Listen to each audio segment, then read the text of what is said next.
Hey everybody, welcome back. It's Valagar Aloevain. Alright, so first and foremost, I want to apologize that there was no videos yesterday. The game was undergoing some maintenance, and I wasn't able to get on to bring you guys some content. And then by the time it was back up and running, it was a little bit too late there for me, so I wasn't able to get those videos there for you. So as such, I'll be doing 3 videos, so if you're watching, just stay tuned for that. Alright. So where we left off, we had just completed a couple of quests here. Two Tobias, and we completed one in town. So what I'm going to do here is we're going to continue off where we were. So the path, I normally take, leave town, I head right over here.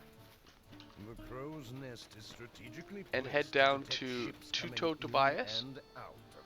Once completing that, I head up the beach here. Now, one thing to point out is on the beach, about the center here, there is a rare enemy that will always spawn, so I guess he's not really that rare. Turn down those.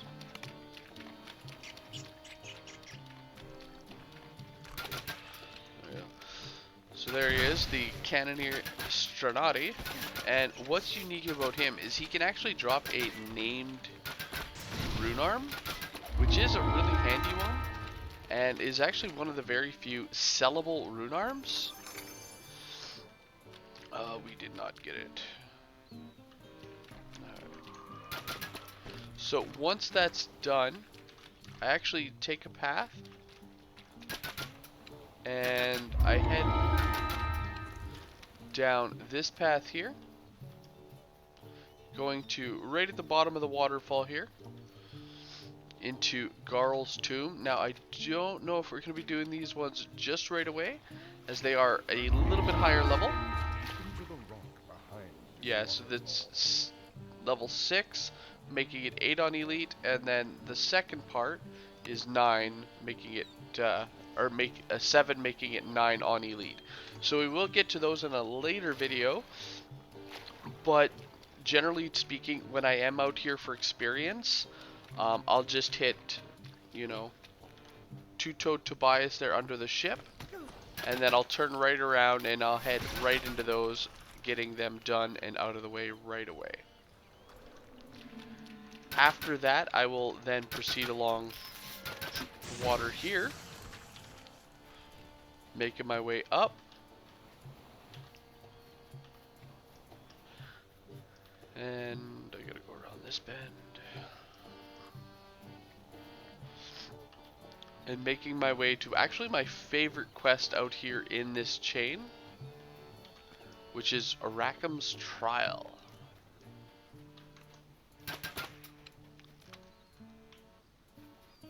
Or Prove Your Worth.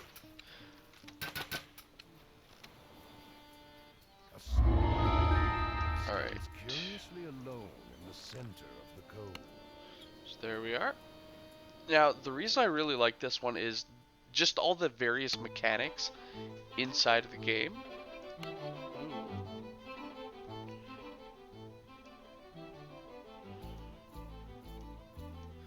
That music is really loud.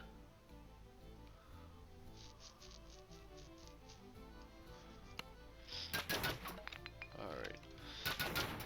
So, this quest has a lot of breakables and a lot of traps. So if you're going to be doing this one, make sure to have some form of trapper.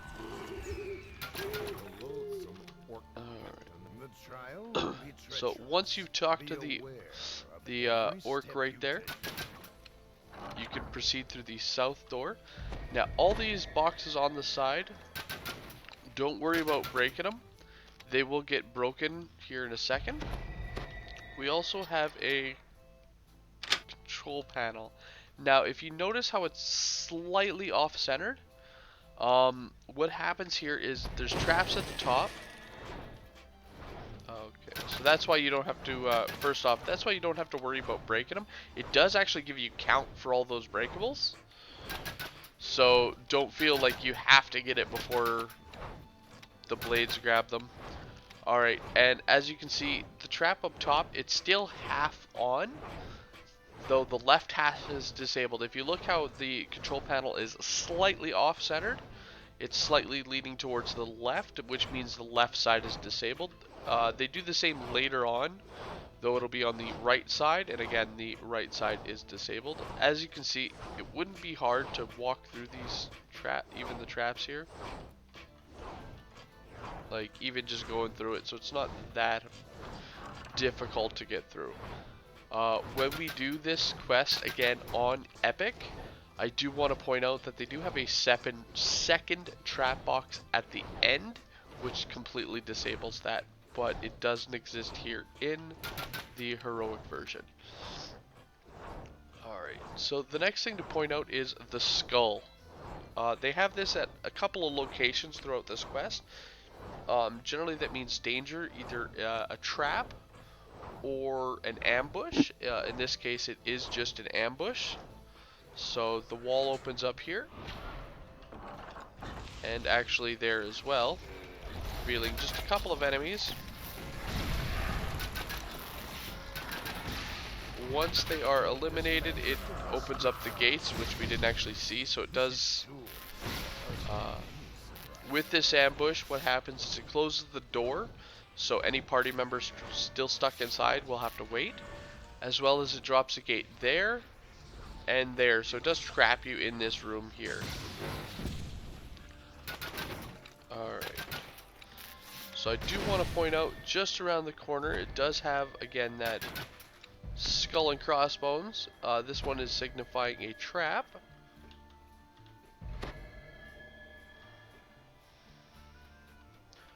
And then the way that we do need to progress, though, is just off to our east.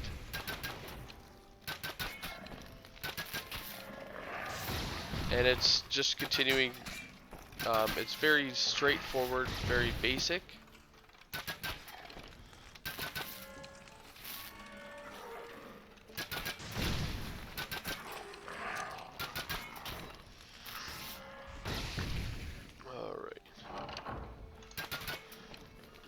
So yeah, we will be doing this quest again on Epic, as it does change the way that the quest is a little bit. And we'll be rerunning a lot of quests on Elite, though a lot of them, they are exact carbon copies of their heroic versions. So I won't actually be stopping to go through and redo those. But there are a few quests, like some of the quests here in 3BC, which it does have a almost completely different version to it. Alright. So once we make our way almost through this, off to our left here, we'll see we have a hidden door. Behind it is just a couple of breakables and a random loot chest.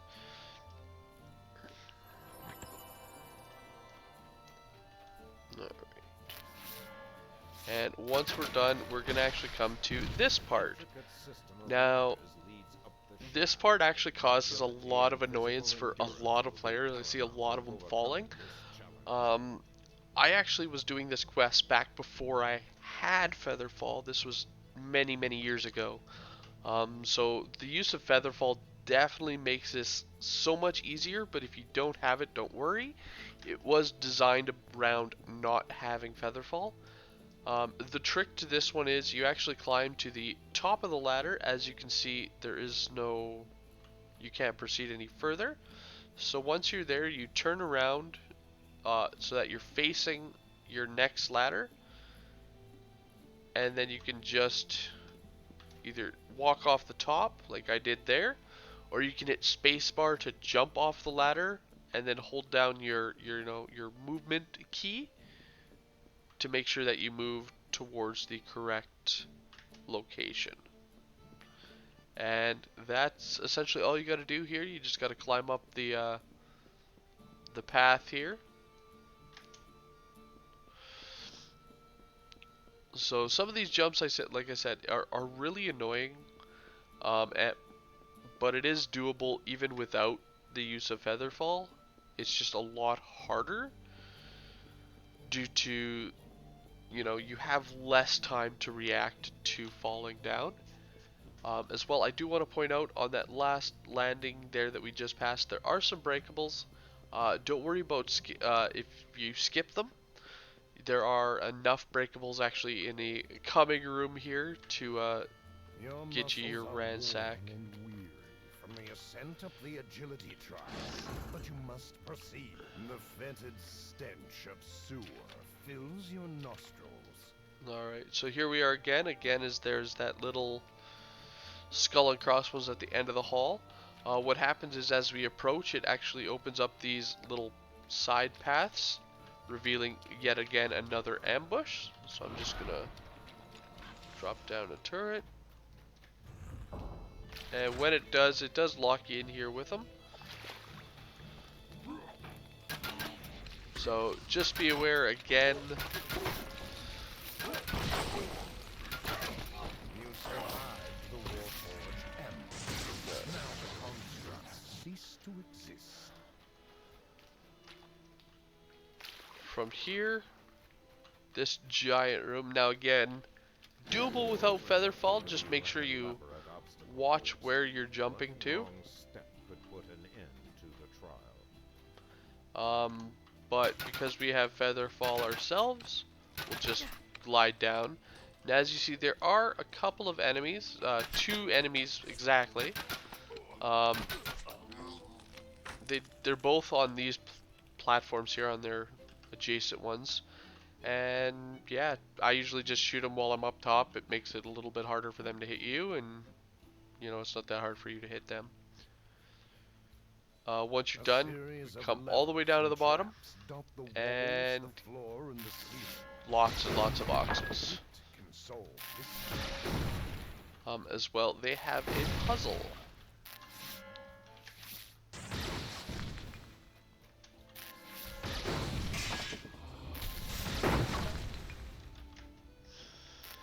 As you can see, there's Vandal. And we're actually almost at Ransack already, and we still got a ways to go. Alright, so the trick to this puzzle here, the centerpiece controls which direction it starts off at. So it does start at either, you can't really see that one, but there's these little faces there. It starts at whichever one you pull. Now, the first direction that you actually got to go, because you have to fire off 2 arrows. So the first one, we actually have to go off this direction here. And if we look how it has the direction that you can turn. So what happens is when it fires, it'll hit the levers. Unfortunately, we can't shoot those levers. It has to be done by the arrow trap. And then it picks a direction there on which way it'll fire. So we chose it to fire off to the east, so it'll head off that way, hitting this lever. Now the reason we needed to hit this lever is this one actually, if you follow it down, it opens up this gate here. So we do need to do that first and foremost. So once you've selected the path that you needed to fire from, you can go ahead and pull the lever. Oh, that's our reset lever. So there's our dart, and there it has opened up. So from there, what we need to do is we actually needed to hit this lever. Now again, if you're not too sure, you can always work backwards. So first we need to open up the lever behind the cage. So just follow the piping. And then next one, we gotta actually hit that lever, so we gotta come back here. So we needed to fire from this one. There's our lever for that. Follow back, so it needs to be on this side here. Then we needed to come to here, which means it's gotta be on this side here. And then we need this lever to be the one firing. So and then you can always run it back, so it'll fire from there, hit that, fire from there, hit that, fire from there, hit that, fire from there, hitting our final lever. If, however, we do make a mistake, for example, this one, what will happen?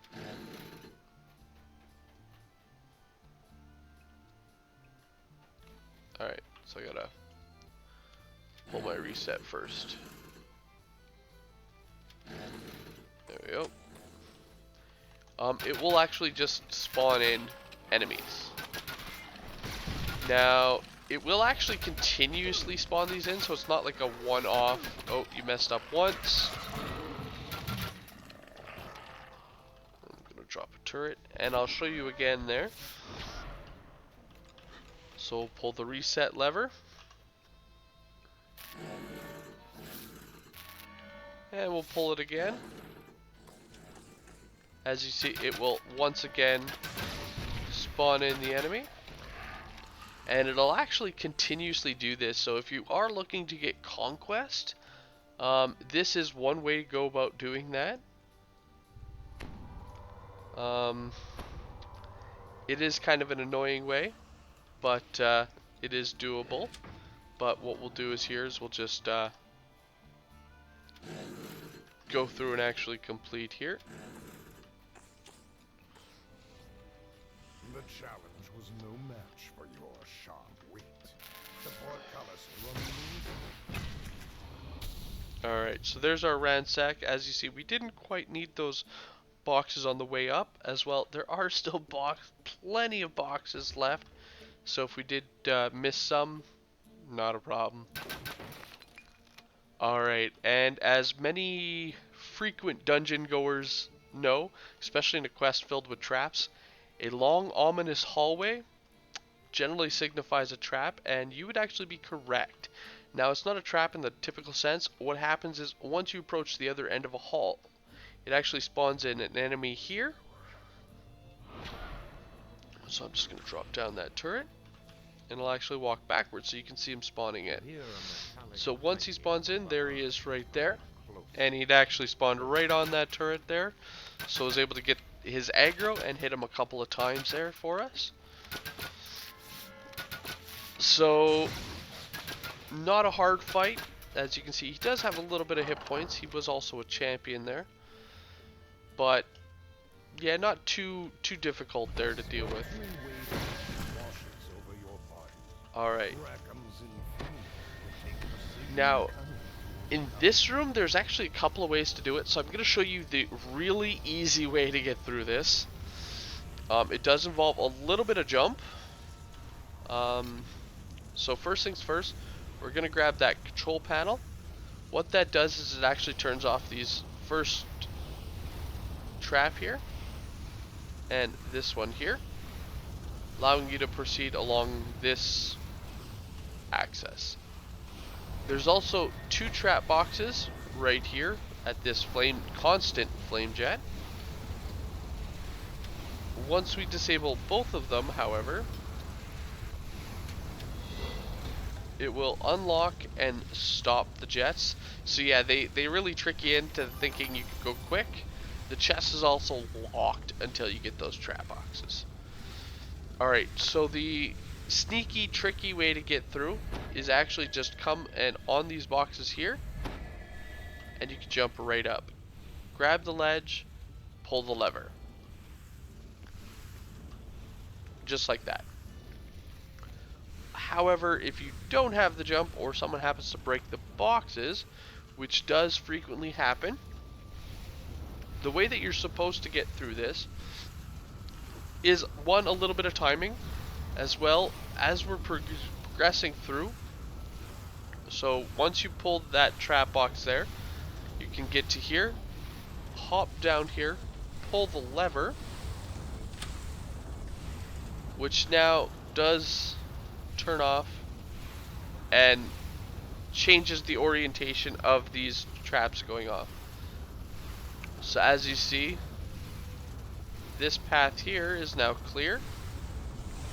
We can now pull this lever,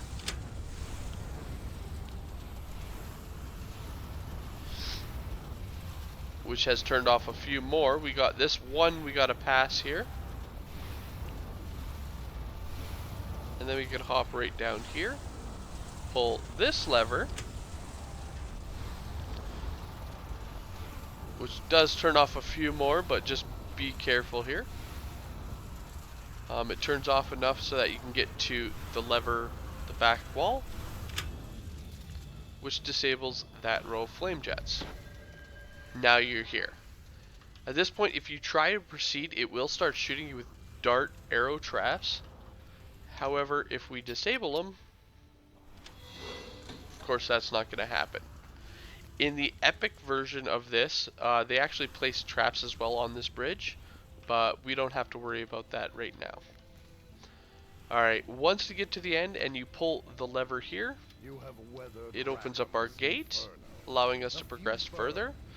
I am just gonna break some stuff.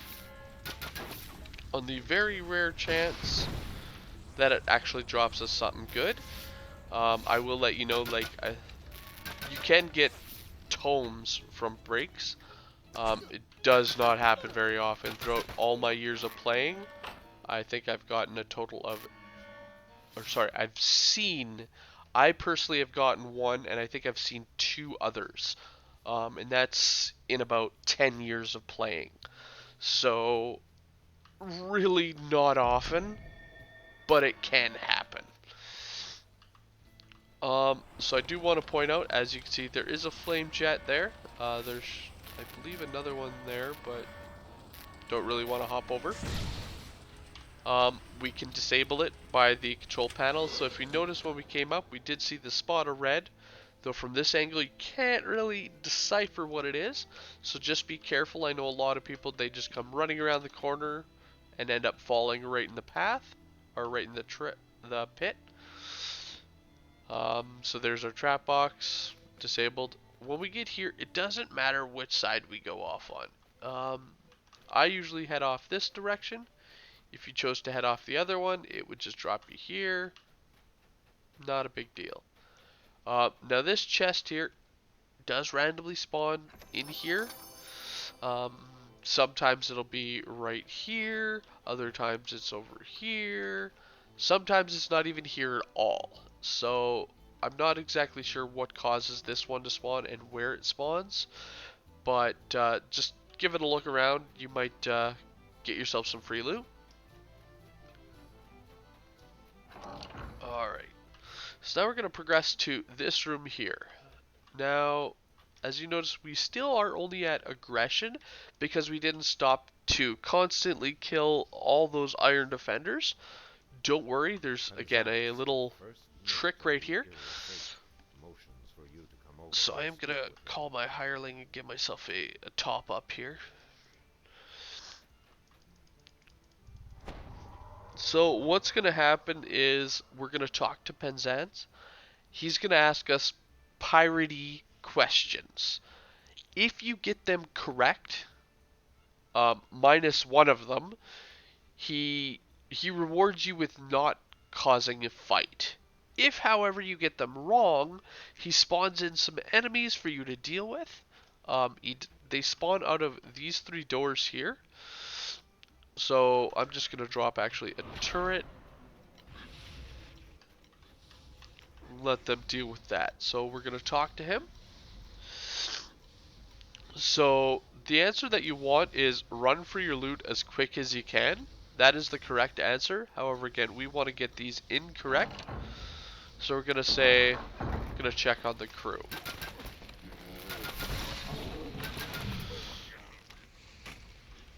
Alright, so second question.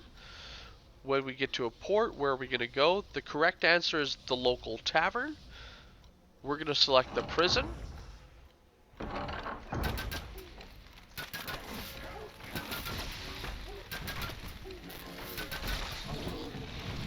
Alright, so time to spawn in another turret.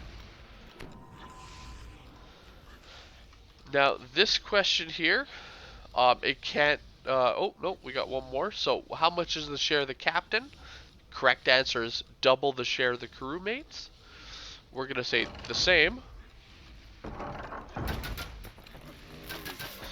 Now, I want to point out that if you go through these questions a little too fast, what's actually going to happen is they're going to spawn in behind these doors, but the doors are going to close before they can activate, making the last fight a little bit larger. So if you take a little bit of time between each one, it'll reset it, and it has enough to properly work. So this one here, he asked if you want a swashbuckle. You can just say, yes, I'm looking for a swashbuckle, which initiates a fight. Of course, we're going to say, no, can't we talk about it, which also initiates a fight. So, regardless of what you choose, this one you do have a fight.